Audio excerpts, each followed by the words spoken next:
बोले भगवान श्री कृष्ण महाराज की जय। गुरुदेव भगवान की जय। सब भक्तों की जय। हमने इससे पहले वीडियो में 30वें अध्याय तक पढ़ा था स्कंद 3 के।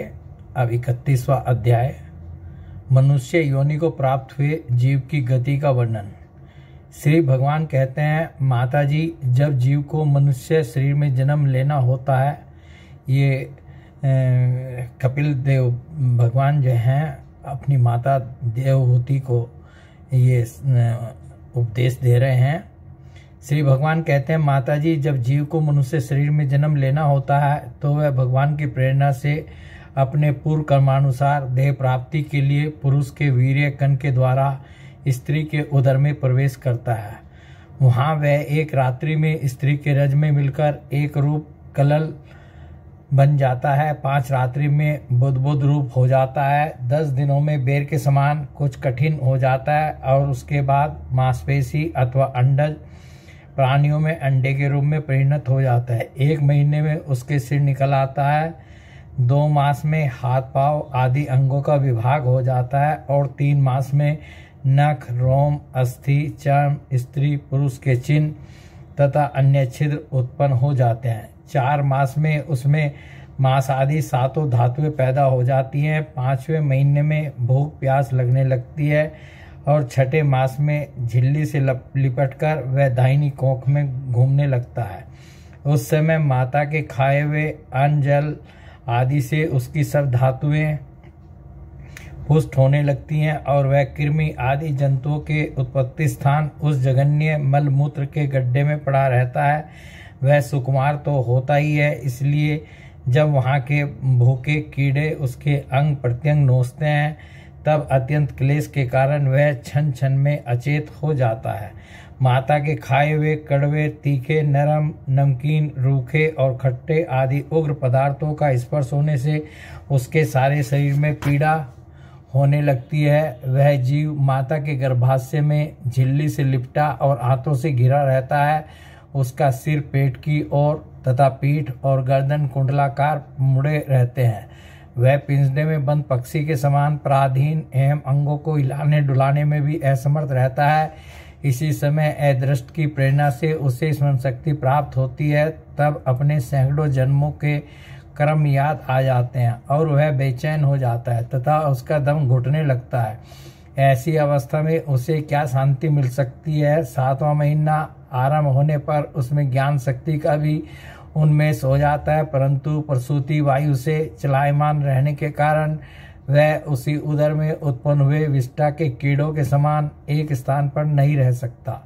तब सप्त धातु में स्थूल शरीर से बंधा हुआ वह देहात्मदर्शी जीव अत्यंत भयभीत होकर दीन वाणी से कृपा याचना करता हुआ हाथ जोड़कर उस प्रभु की स्तुति करता है जिसने उसे माता के गर्भ में डाला है।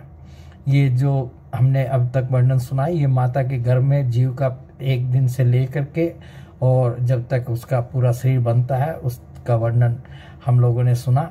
जीव कहता है, मैं बड़ा अधम हूँ। भगवान ने मुझे इस प्रकार की गति दिखाई है वह मेरे योग्य ही है। वे अपनी शरण में आए हुए इस नश्वर जगत की रक्षा के लिए ही अनेक प्रकार के रूप धारण करते हैं। अतः मैं भी भूतल पर विचरण करने वाले उन्हीं के निर्भय चरणार बिंदों की शरण लेता हूँ। जो मैं अर्थात जीव इस माता के उदर में देह, इंद्रिय और अंतःकरण रूप माया का आश्रय करके पुण्य पाप रूप कर्मों से आच्छादित रहने के कारण बद्ध की तरह हूँ, वहीं मैं यहीं अपने संतप्त हृदय में प्रतीत होने वाले उन विशुद्ध अर्थात उपाधि रहित अभिकारी और अखंड बोध स्वरूप परमात्मा को नमस्कार करता हूँ। मैं वस्तुतः शरीर आदि से रहित अर्थात असंग होने पर भी देखने में 5 भौतिक शरीर से संबंध हूँ और इसलिए इंद्रिय, गुण, शब्दादि विषय और चिदाभास अर्थात अहंकार रूप जान पड़ता हूँ। अतः इस शरीर आदि के आवरण से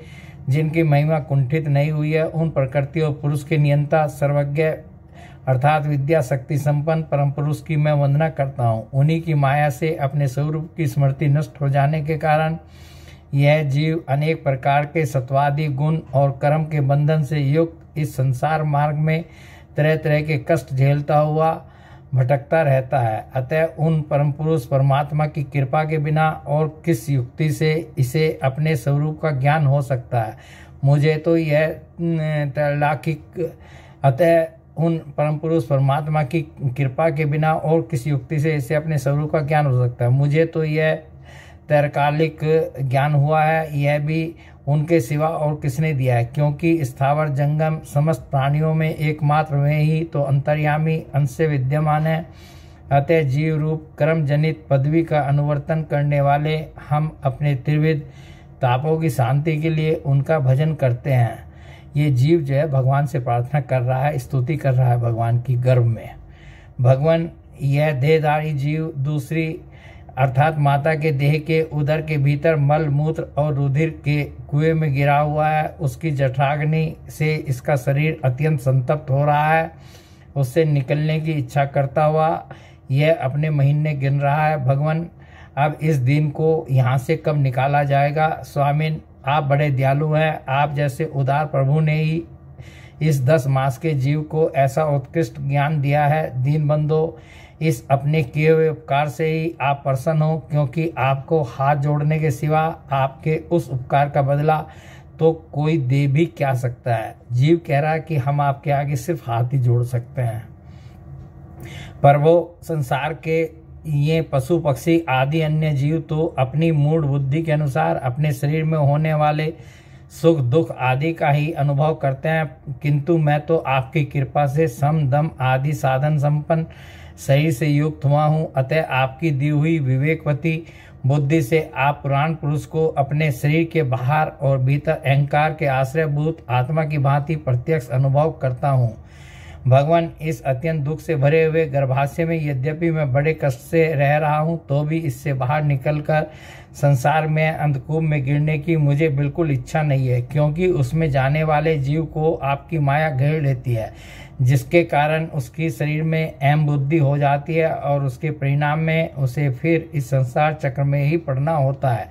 अतः मैं व्याकुलता को छोड़कर हृदय में श्री विष्णु भगवान के चरणों को स्थापित कर अपनी बुद्धि की सहायता से ही अपने को बहुत शीघ्र इस संसार रूप समुद्र के पार लगा दूंगा, जिससे मुझे अनेक प्रकार के दोषों से युक्त यह संसार दुख फिर न प्राप्त हो। कपिल देव जी कहते हैं, माता वह 10 महीने का जीव गर्भ में ही जब इस प्रकार विवेक संपन्न होकर भगवान की स्तुति करता है, तब उस अधोमुख बालक को प्रसव काल की वायु तत्काल बाहर आने के लिए ढकेलती है। उसके सहसा ठेलने पर वह बालक अत्यंत व्याकुल हो नीचे सिर करके बड़े कष्ट से बाहर निकलता है। उस समय उसके श्वास की गति रुक जाती है और पूर्व स्मृति नष्ट हो जाती है। पृथ्वी पर माता के रुधिर और मूत्र में पड़ा हुआ वह बालक विष्ठा के कीड़े के समान छटपटाता है। उसका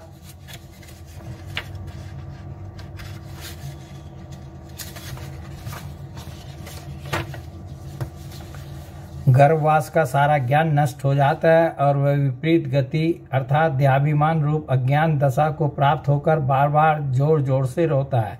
फिर जो लोग उसका अभिप्राय नहीं समझ सकते, उनके द्वारा उसका पालन पोषण होता है। ऐसी अवस्था में उसे जो प्रतिकूलता प्राप्त होती है, उसका निषेध करने की शक्ति भी उसमें नहीं होती।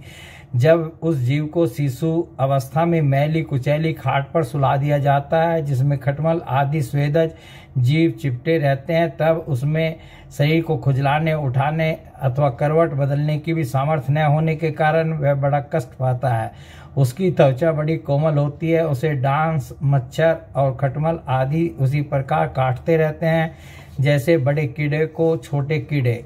इस समय उसका गर्भावस्था का सारा ज्ञान जाता रहता है, सिवाय रोने के वह कुछ नहीं कर सकता। इसी प्रकार बाल्य अर्थात कुमार और पौगंड अवस्थाओं के दुख भोगकर वह बालक युवावस्था में पहुंचता है। इस समय उसे यदि कोई इच्छित भोग नहीं प्राप्त होता तो अज्ञानवश उसका क्रोध उद्दीप्त हो उठता है और वह शोकाकुल हो जाता है। देह के साथ ही साथ अभिमान और क्रोध बढ़ जाने के कारण वह काम परवश जीव अपना ही नाश करने के लिए दूसरे कामी पुरुषों के साथ वह ठानता है। खोटी बुद्धि वाला वह अज्ञानी जीव पंचभूतों से रचे हुए इस देह में मिथ्या विनिवेश के कारण निरंतर मैं मेरेपन का अभिमान करने लगता है। जो शरीर इसे वृद्धावस्था आदि अनेक प्रकार के कष्ट ही देता है तथा अविद्या और कर्म के सूत्र से बंधा होने के कारण सदा इसके पीछे लगा रहता है, उसी के लिए यह तरह तरह के कर्म करता रहता है, जिनमें बंध जाने के कारण इसे बार बार संसार चक्कर में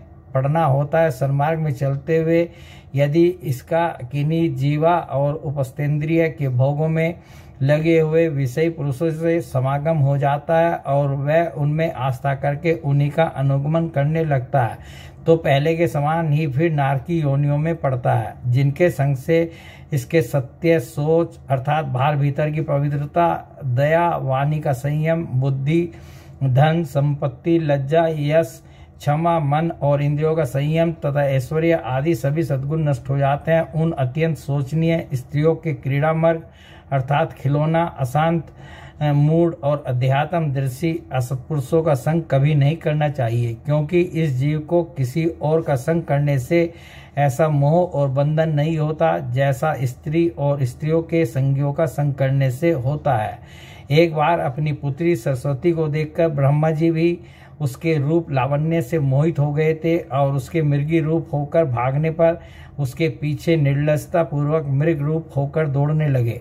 उन्हीं ब्रह्मा जी ने मरीचि आदि प्रजापतियों की तथा मरीचि आदि ने कश्यप आदि को और कश्यप आदि ने देव, मनुष्य आदि प्राणियों की सृष्टि की। अतः इनमें एक ऋषि परवर नारायण को छोड़कर ऐसा कौन पुरुष हो सकता है जिसकी बुद्धि स्त्री रूपिणी माया से मोहित न हो। अहो मेरी इस स्त्री रूपिणी माया का बल तो देखो, जो अपने भ्रिकुटी विलास मात्र से बड़े बड़े दिग्विजयी वीरों को पैरों से कुचल देती है।